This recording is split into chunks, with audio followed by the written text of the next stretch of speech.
let's talk about skutnabb-Kangas. So, she is a linguist and she created the concept of language human right. It has a very deep meaning. According to Skutnabb and Philipson 2008, language is one of the most important characteristics that we have as human beings, and for that it is important to recall that language is not only communication but also culture.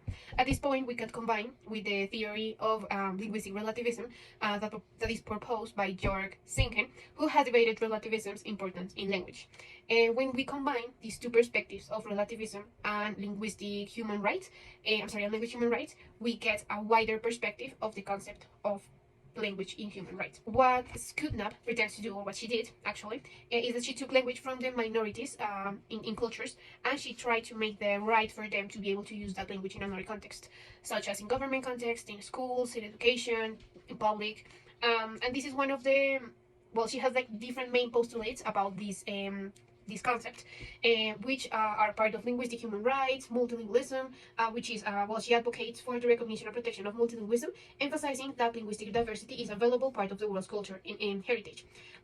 Because cultures live from like tales, we could say. So what I say to my daughter and what my daughter says to her daughter is going to be like a chain of culture that we are able to like live them.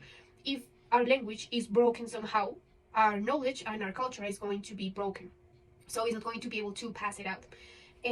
Also, she talks about language education and how in education is not this seen as a priority to conserve these languages, and also anti-discrimination.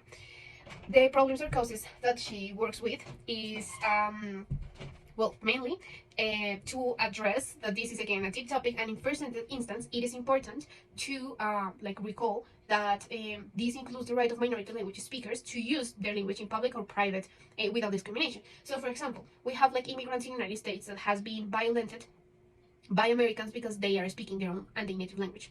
So this is a very deep problem that has been trying to get solved, but at least in the United States, this is seen to still a recurrent issue, because they are, maybe speaking Spanish or maybe speaking from the tribe language, and then just someone says, stop, speak English, this is America, you are not in your country, and this is violence. Now, what happens in Colombia? Let's see next. Okay, Colombia is one of those examples because the 1981 Constitution is a document that protects the human rights. However, some all those indigenous people in Colombia doesn't have any respect because they are discriminated and they are forced to learn a new language like Spanish, and they start to lose his traditions and his culture, his language, because they're forced to use more Spanish than his own languages. And on another hand, we have the limitation and critics, and here skutnabb-Kangas talk about killer language and linguistic genocide in education.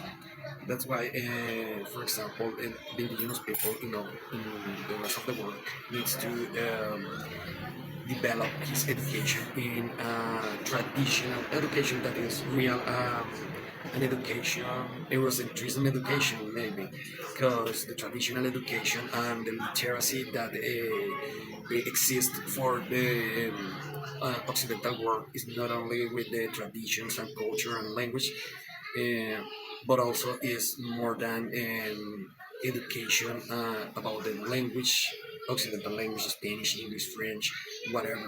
And the traditional education is the education that they develop for his own culture, but they don't have any respect for the traditional education of those minorities communities. And finally, I have one question that is, do government respect human rights? Is there anything to respect? According with this, really not. It's the example of United States. Why? Because United States um, create used to create all those rights like the um, trades with another countries to respect the human rights, but they don't sing all of those laws. They don't respect the laws, and the laws of United States are more important than the rest of the laws in the world. That's why we have that the United States only ratified three of the 40 American regional instruments also listed in the UNESCO publication. The USA occupies, with two other countries, a shared 22, 24th place out of 35. The United States does not recognize the authority of international law over United States laws. That's some examples of this. Thank you. That's all.